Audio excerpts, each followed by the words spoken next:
मंडळी, महाराष्ट्रात काही असे नेते आहेत ज्यांनी एकदा नाही, दोनदा नाही तर 3 ते 4 वेळा पक्ष बदलले.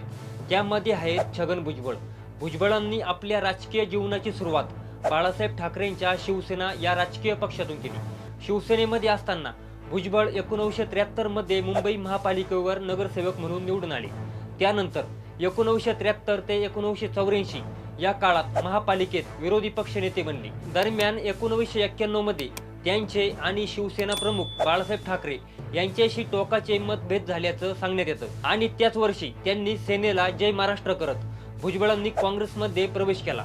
पण नंतर 1999 मध्ये शरद पवार काँग्रेसचे लोकसभेतले विरोधी पक्ष नेते असताना पवारांनी काँग्रेसमधून बाहेर पडण्याचा निर्णय घेतला. त्यांच्यासोबत भुजबळ सुद्धा यांनी काँग्रेसला रामराम ठोकत शरद पवारांच्या राष्ट्रवादी काँग्रेस पक्षात दाखल झाले. दरम्यान नव्याने स्थापन झालेल्या महायुती सरकारमध्ये सुरुवातीला भुजबळांना मंत्रिपद देण्यात आलं नव्हतं. तेव्हा भुजबळ आता राष्ट्रवादी सोडून भाजपामध्ये प्रवेश करत चौथ्या पक्षात सहभागी होणार असल्याच्याही चर्चा रंगल्या होत्या. म्हणून छगन भुजबळ हे पक्षाशी एकनिष्ठ नसलेल्या नेत्यांमध्ये येतात.